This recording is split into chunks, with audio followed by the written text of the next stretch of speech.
Good afternoon and welcome back to Gulfstream Park. Thank you for joining us here on this Saturday afternoon on Gulfstream today. Gabby Gaudette alongside Ron Nicoletti, and it's an excellent card today. 13 races on tap once again. Nobody took down the pick six. It was actually one of the lowest payouts there in the pick six yesterday in a very chalky sequence. So once again, we have a nice carryover in that, and we also have some guarantees. Yeah, we had a 5,000 tickets in the Rainbow Six, and it still paid $160. So, I mean, you could have hit it with, not that much put into it. But today, as you mentioned, we got some guarantees, and we have a great carryover in that Rainbow Six. Some excellent stake races, so we'll get right to it. But first, we'll talk about our featured wagers and our carryovers in race one.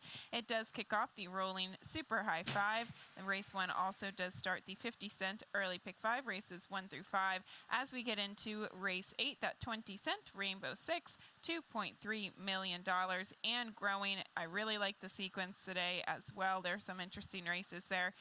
And as we get into race 9 on the card, the 50-cent late pick 5, we do have some guarantees in the pick 4 and in the pick 5. Obviously, 150,000 in the pick 5 and 250,000 in the late pick 4. Yeah, so it's a fun day. Lots of chances to make some good money. You mentioned we got 3 exciting stakes races on tap, and we'll see how things plan out. We got a fast main track, a firm turf course. We got a 12 o'clock post, so we got to get right to it. We do. We have a lot to tackle here. We'll start it all off with race 1, a 6,250 non-winners, a 2 lifetime condition, a mile onto the main track. And as we look at the field, we do have a couple of horses who look to be the horses to beat, including the 3 Strike 'em Down for trainer George Navarro, who's taken a big drop in class. Yeah, I used this. Let's show my early pick 5 ticket here, and I did use that on this ticket. We don't want to pass that. You don't want to pass this up. Maybe I can get a winner today. 2, 3, 10. I'm using that 3 horse in here, Strike 'em Down, and then you see the progression. And in the 5th race, that's the very one. I'm using 2 horses in there, and that's Decida and Gupasa. So I think those are the logical 2 horses from the Chad Brown barn. A $54 ticket to kick off the first pick 5 of the afternoon. And you do use the 3 Strike 'em Down. Going back to this horse, he's dropping down in class for trainer George Navarre from that $25,000 tag where we just saw him. And now in for the 6,250 tag, I thought that this was a very suspicious drop. I go against him, but I think he's one you definitely have to use protectively in the pick 5. You do, and I felt the same way. But I saw the work across town at Gulfstream Park West, and it was a bullet drill. It wasn't a lot of horses at the distance, but it was 48-2, and it sort of signaled to me that this horse is up to the task today at this lower level. But George Navarro had a couple of horses dropping down yesterday, did not win. So you have to always take that into consideration. You do. The blinkers go on. My only concern is that we haven't seen him since late November. So what really has he been doing? Right. Where has it kind of declined since then? The 2 Greg Rules does, a horse you use and I use as well in top 3. And the blinkers do come off. You go to his performances under the previous barn, Jamie Ness, and they were okay. At least he had a little bit of speed, and quite frankly, I thought this was a little bit of a less suspicious drop than what we see from the 3. Yeah, and he's ridden today by Javier Castellano, and you see the odds up there very early in the wagering at 2-1, and if you've been chasing Javier Castellano over those last few days, you're doing very well. Yes. Because he's winning multiple races. So, but I know that you put the number 9 on top of your ticket, Dance of Freedom. I'm taking a stand against the favorites in here with Dance of Freedom, because not long ago, this horse was facing $16,000 claimers, even $12,500 claimers. He's not a fan of the off track, and that's where he put in one of his worst performances off the layoff back in January. Now, last time out, he was really caught in a tough place, dueling on the inside, and he altogether, I thought, actually held very well, all considering the position that he was put in early. I kind of like the post position today. Luis Saez stays back aboard. I think he's one that you could get a decent price on and is a little bit more trustworthy. Now, the 10, I believe you have a stat on the barn. Yeah, I want to show you on the stat here on William Theranos, and he's pretty good. You look at the stat up there, he's 4 for 6. 83% with a $4.06 ROI. First off the claim on the dirt in the past 5 years. You've been watching this barn throughout the meeting, and every time they're first off the claim, the horses have run exceptionally well. This goes back 5 years, but I'm looking right at this meet. This barn has been doing a great job. So one of the horses I think you got to have somewhere on your ticket. A very potent stat there. We'll move on to the second race, a maiden $16,000 event, 5 furlongs onto the turf course, and we have the likes of the 7 Wind Warning coming back here, and we'll take a look at the replay that both Wind Warning and Starship Danny come out of.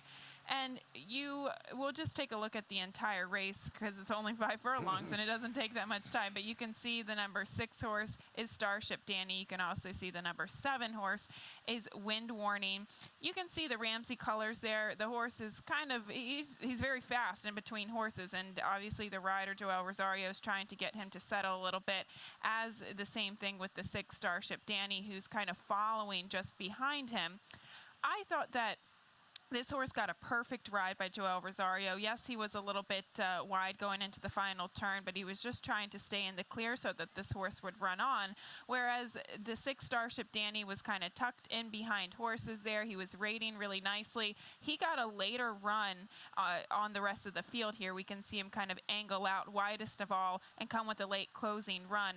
The 7 horse not really wanting to switch leads. He finally does, and he continues to go backwards, whereas Starship Danny actually had a legitimate turn of foot. I thought he could have or should have won this race. And look at the discrepancy that you perhaps will get in odds. 6-1 on the morning line with Starship Danny, who draws a better post position today, and 5-1 on the 7 Wind Warning. Obviously higher profile connections with Mike Maker and Ferrant Drew. Yeah, Ferrant Drew in to ride today. I was just going to say that. I went a different way in here. I can understand you putting the one you did and ran a great race. I do have him on the ticket. I went with the 11 in here, the Je ne sais pas.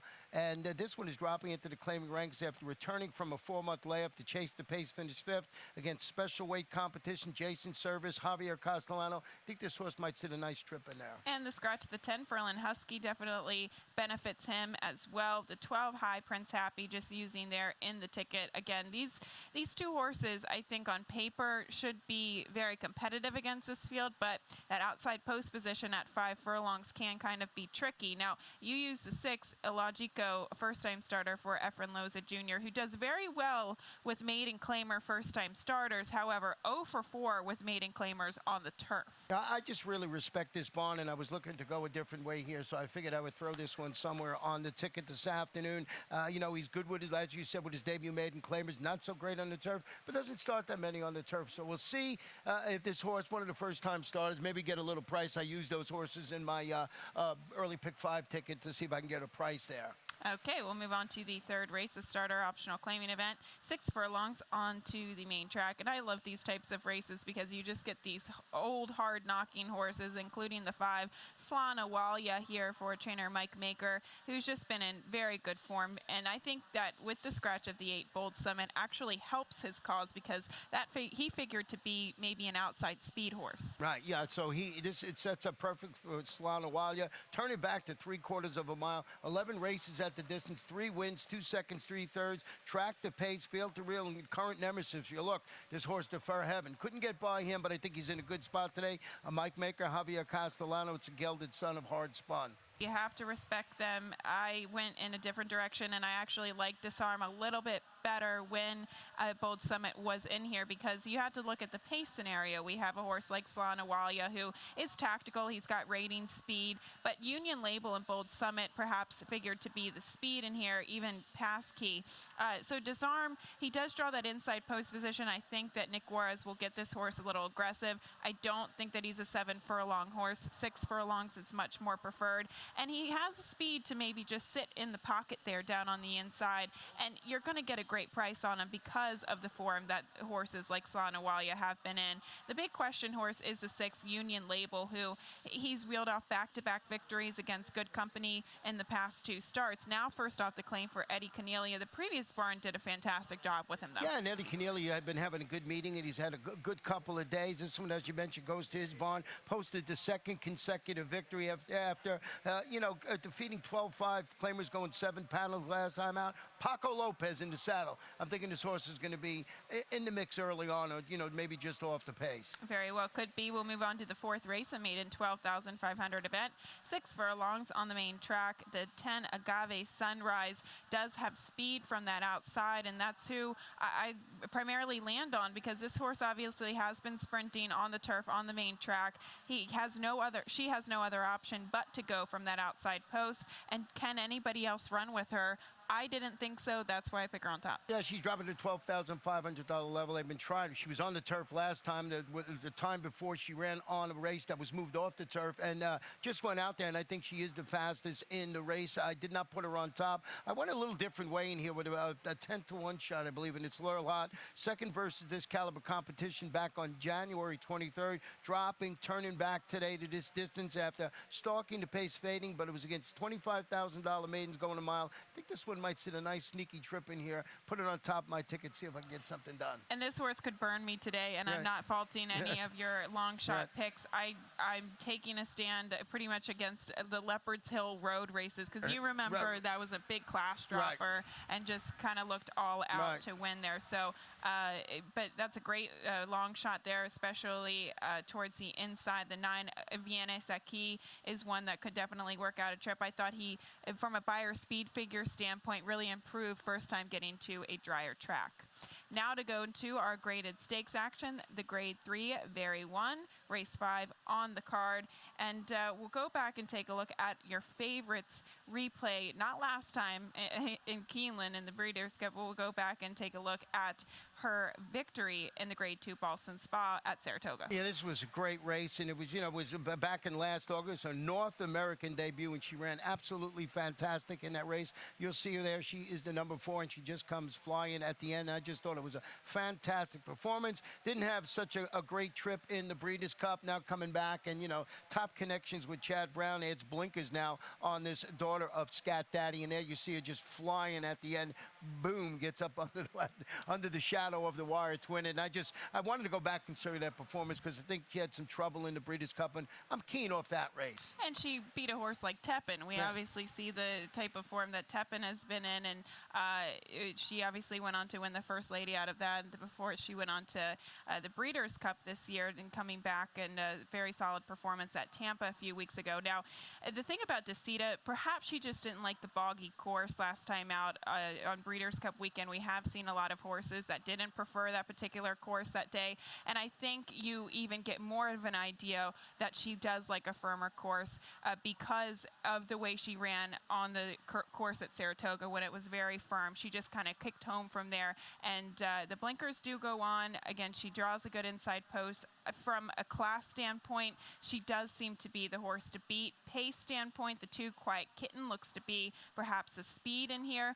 But we also have some new shooters like the 3 Guazpaza, who was actually defeated once by Desita down in Chile. Yeah, she's another champion mare from Chile in the Chad Brown barn. As you mentioned, she's making her North American debut, the first start. She ended her campaign last summer with back-to-back grade 2 victories in her home country. The morning work tab at Palm Meadows indicates the 5-year-old is going to run really good in here. But she's an unknown quantity. I put her in second, but she could win or not win. I don't know, but I just respect the barn, and I just think I had to put it somewhere in the ticket. I see you put it in third. We got our second and third horses flip-flop. I think there's a good chance that Chad Brown's going to win this race, but that's just a hunch, as he does bring out 3 horses in this. The 6 Olorda is one that I wanted to quickly talk about because at Keeneland back in October, she lost a position immediately leaving the gate, and she really was never quite asked to get involved early. She was left with a little bit much to do, but she ran on very strongly in between horses. Visually, I was impressed. At Del Mar, the race was much better than what it looks on paper.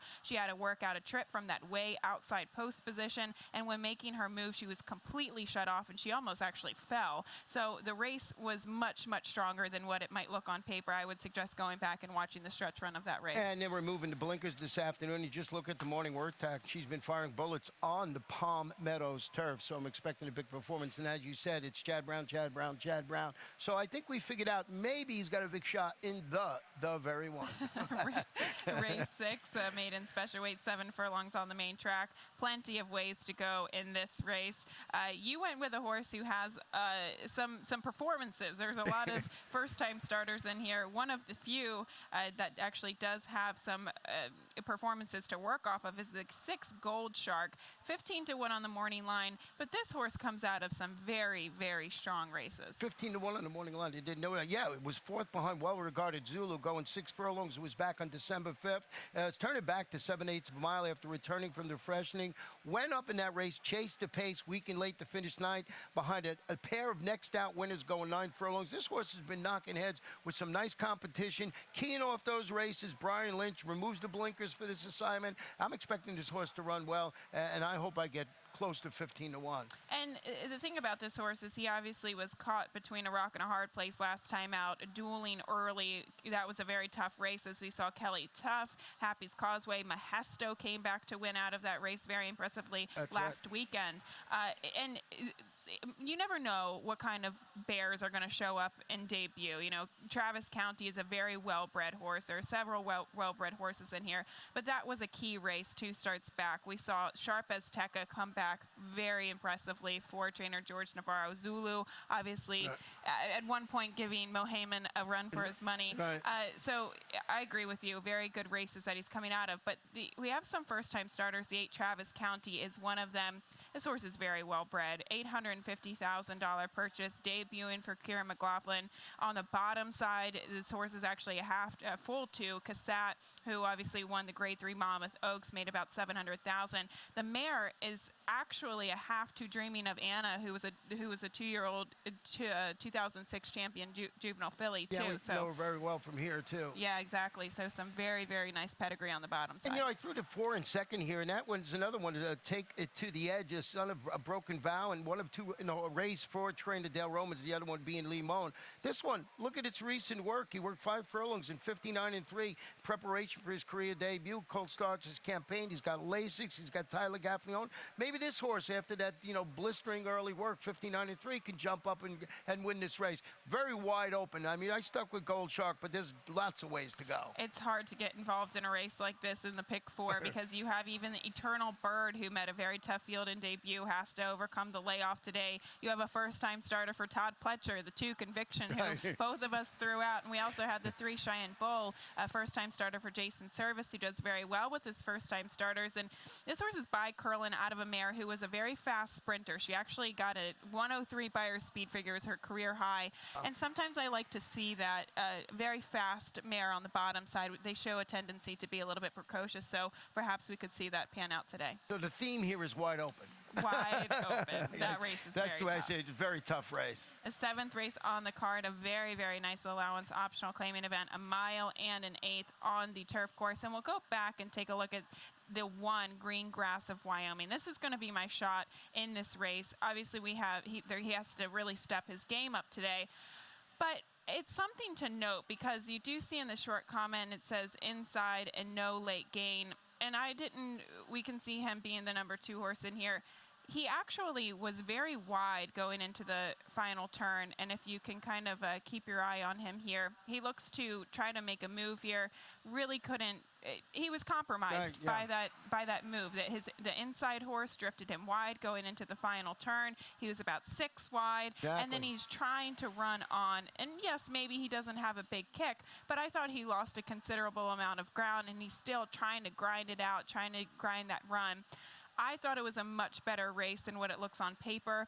And inside, no late gain. Again, he was very wide going in the final turn. Well, talking about the paper, it says inside. This horse was not inside. It was probably just transposed with a different horse, And I think the horse went very well. I did not use it on my ticket, but after watching that replay, I'm going to have to rethink putting that horse somewhere on my ticket. But I did go with the number 5 World Approval. I have to brother to 3 previous millionaires who broke his maiden here last March. Is making his first start since winning 4 of 8 races during 2015. Includes victories in the Grade 3 American Derby at Arlington, the Saranac at Saratoga. He does his best running from a stalking closing position. You get more than enough speed in here for this horse to run well. So this was sort of a trip call for me, and I just think he's going to sit a nice trip in there. Tactically, I think this race does fit him a little bit better, especially with the huge defection of the 4 English Minister in terms of pace, because that horse figured to be the pace of the race. Jake Gatsby obviously can be a little bit closer and under control, has some positional speed, but with a scratch like English Minister, it actually hinders a horse like the Two Dynamic Sky, who probably wants even more distance, is coming off of a layoff. Looks like he needs a couple of races to get back into the sequence. And the 5 World Approval, I agree with you. I think he looks to be a little bit more tactical, has that positional speed. Yeah, because I kept looking and seeing, even with the scratch at 1 speed, I think it's going to help him sit a nice trip in there. Jay Gatsby, as you mentioned, a half-brother to Grade 1 Stakes Place runners, Warfront teammate, does his best running on and near the lead, as you mentioned. This one could be dangerous in here. Guess who's in the irons? Paco Lopez. So maybe he'll be up there dueling early. That's why I like the 5 in that particular one. Oh, that's races 1 through 7, and we're going to take a quick break. When we come back, we're going to talk about the 20-cent Rainbow 6 $2.3 million carryover right after this. We'll get into it.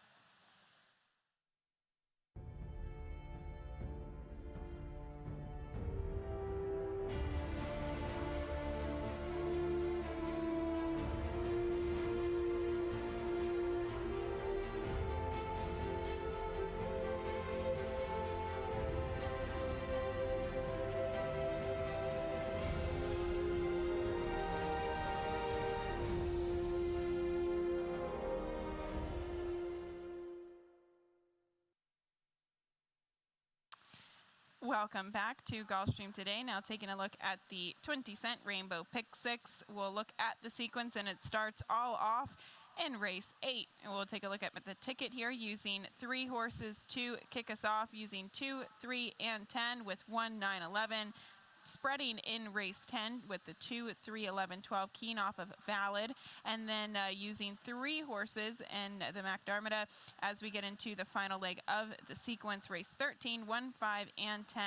It's kind of tough, and you could obviously use more horses against Valid. I just thought that he's coming into the race in such good form. I really like Stanford in there as well, so if I could use 2 horses in that leg of the sequence, I would opt for him. But we'll talk about it, and we started off with race 8, this 6,250 claiming event, a mile onto the main track. The 2 Saturday special has been in very good form. Can the new barn duplicate from George Navarro, though? Well, yeah, we got a stat we want to show on that horse right now with the head trainer Angel Rodriguez.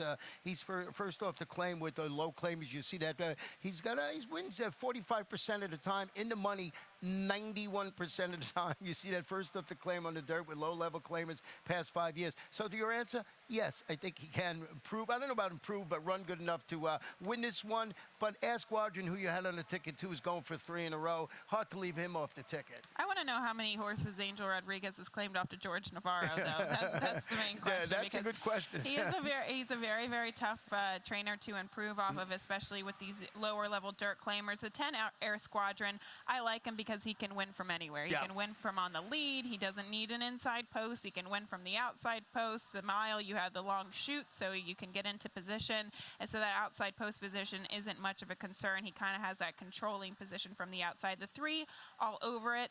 Yes, first off the claim for sharp connections, but really does have to perhaps step up against horses like Air Squadron and the 2 Saturday special in order to win. Yeah, he likes the track. He's 3 for 5. Florent Jarroux would be in the saddle today. Okay, race 9 on the card, an allowance optional claiming event, and we'll go back and take a look at the 11 Bokelia Island and his performance last time out. Now, Ron, going into the last race, I thought he was poised to even win at Aqueduct. He probably should have won there. But right here, once the rider, Javier Castellano, finally gets him into gear, yes, he has a little bit of high head action, but he just shot out of a cannon. Right. And it wasn't like these horses were stopping in front of him. They set decent fractions, and they finished well. This horse shot out of a cannon, and I think he has some real serious talent here. He obviously competed against Seeking Alpha in the start prior. He's a horse that needs a well-timed move, and I thought Javier Castellano fit the bill last time out. He's a quirky horse, it seems, and I go back to him today.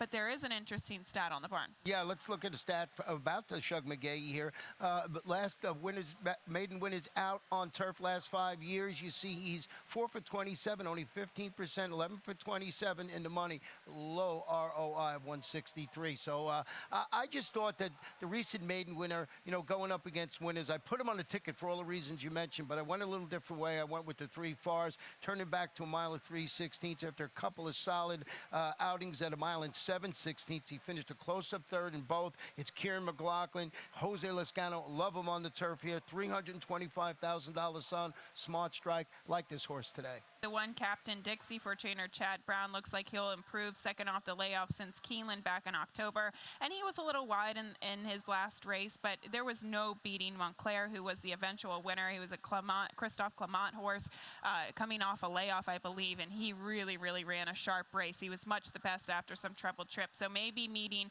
an easier field.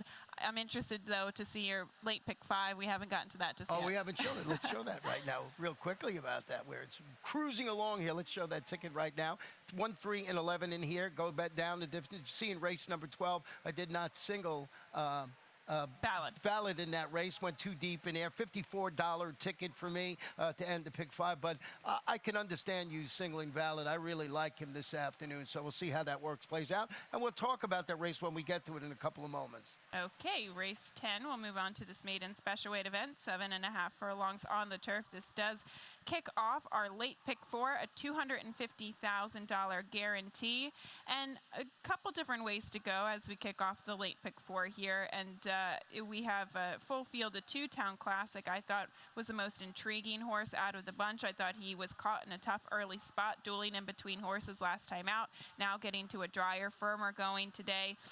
He could only improve off of that. Not to mention, it was a pretty good for level race. It was a good level race. A couple of horses in that race come out to win their next start. So it looks like the logical choice. We're in agreement with that. I threw the 5 Stormhawk in second. It was a well-meant second. Only previous race on the turf back at Woodbine last October. This one could be the sneaky in the race. I don't know what he is on the line or anything like that, but a horse like this, go back and look at his past performance. That one race on the turf was very nice. It was. The 3 prove, though.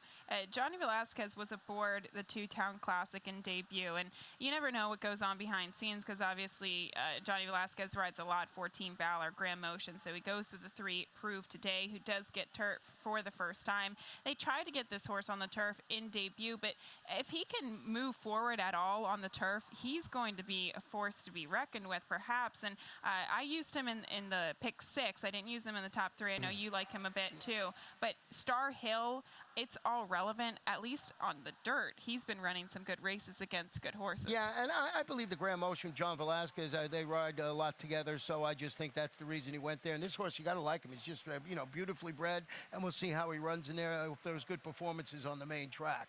The 12 run time, I wanted so badly to pick this horse, but the short run into the first turn, we've seen it so many times in the past couple of weeks. Post 12, post 11, post 12, whatever it is, they're so compromised unless they're very fast and they can clear, go to the lead going into the first turn, or unless they're very slow and they can take back, break a little slowly, save ground in the first turn.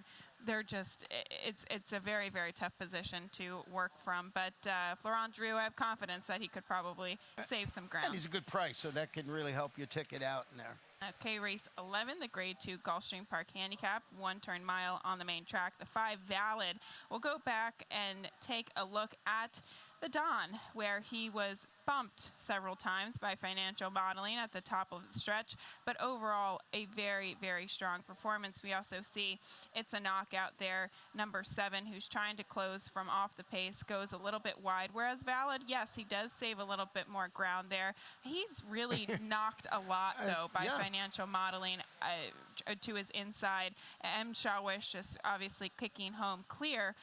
I have nothing against this horse. I think he's just been running some really solid races. Yes, you could argue that It's a Knockout only found his footing late and he was closing. I just don't see how he's going to turn the tables on Valid. I thought that was a fantastic race by Valid in there, getting bopped around, and he got beat by a champion in there with M. Shawish. So this horse, I like him too today. The other horse that I just thought I'd throw It's a Knockout in there in second and see what happens with that. The one Stanford is coming out of a race behind Tommy Macho, who has since been sidelined with a knee injury until the summer, and that horse ran a hole in the wind. That was a very strong time. He went he almost broke the track record. He went so fast for the mile last time out, and he clearly seems like a horse that has some talent. But overall, I thought Stanford ran a very good race. He was caught kind of stalking and chasing those positions. Now, his hand might be a little bit forced now with the rail post at the one-turn mile. He has some speed. What do they do with a horse like this that has more speed to his outside? Well, I really respect the rider in this case, and that's Javier Castellano. I think he's got to go. I don't know if you got to go right away. He might just grab a stalking trip. He is the wise guy horse. Everybody's been talking about Stanford in here, winning the race. So I think it's a logical choice to have on your ticket, Stanford. But I'm in the valid camp. So. Mm-hmm.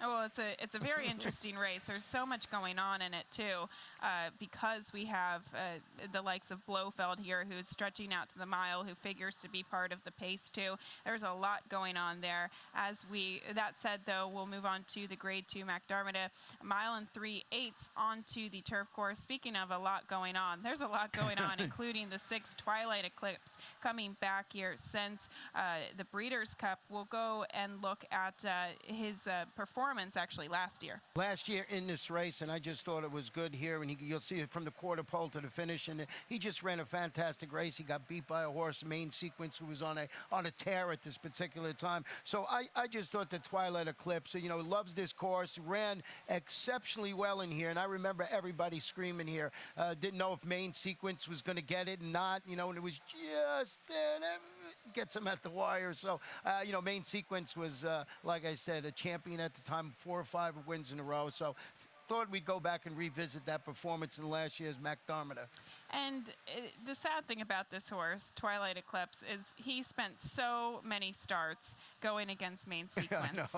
He caught Main Sequence, and then he caught Flintshire, and then he caught Big Blue Kitten. And he always finds a horse that's just a little bit better. But he is a hard-knocking runner. I can't fault him too. And I do like the fact that he gets back to this course that's very, very firm, because some of his worst performances were really on a turf that had some moisture in it. So on class purposes, he's the horse to beat. But the up-and-comer, in my opinion, is the 5 Mr. Maybe. And he started his career off maiden claiming level under Tim Ritchie, maiden 50,000. And how this horse has developed since then, I think, has been amazing, quite frankly. His past 2 starts were very, very sharp. Did Chad Brown improve this horse so much? And can he continue that streak? Because he did beat Keigan, who he once again has to face today.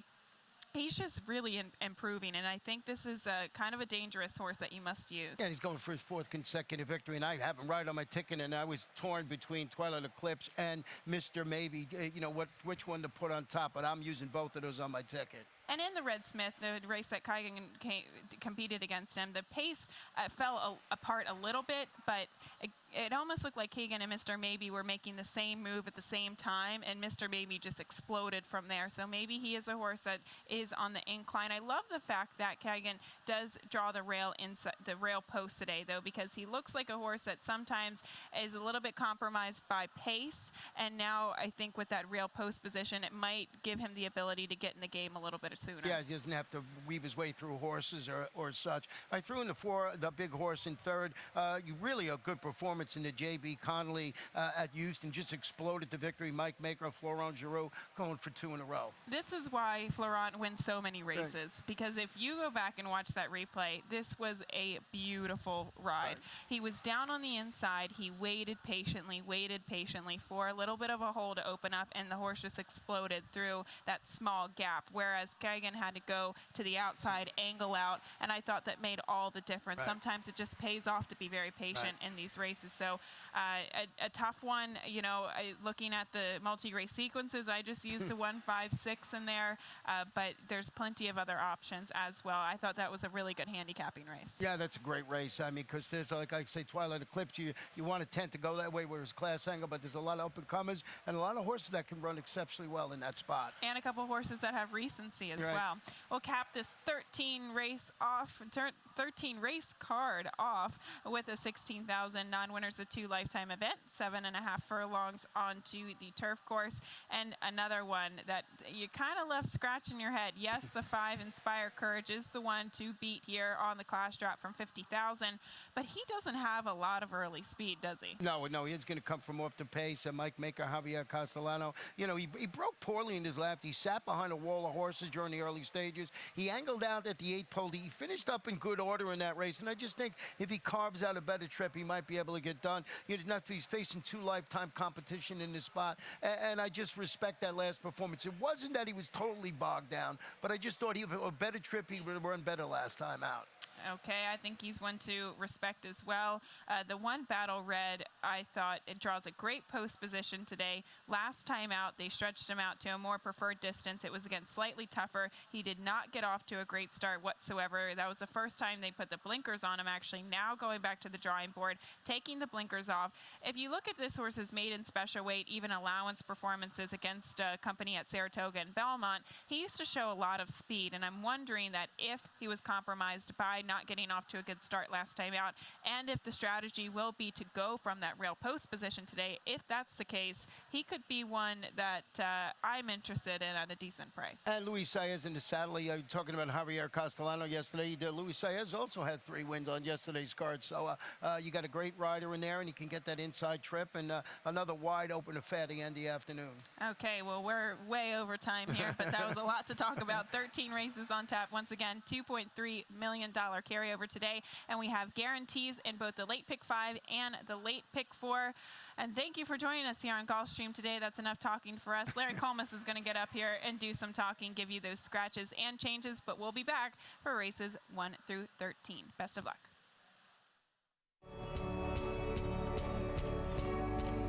Our day begins early, preparing for the task ahead, focused on a single goal. Then it's showtime, ready to face another challenge.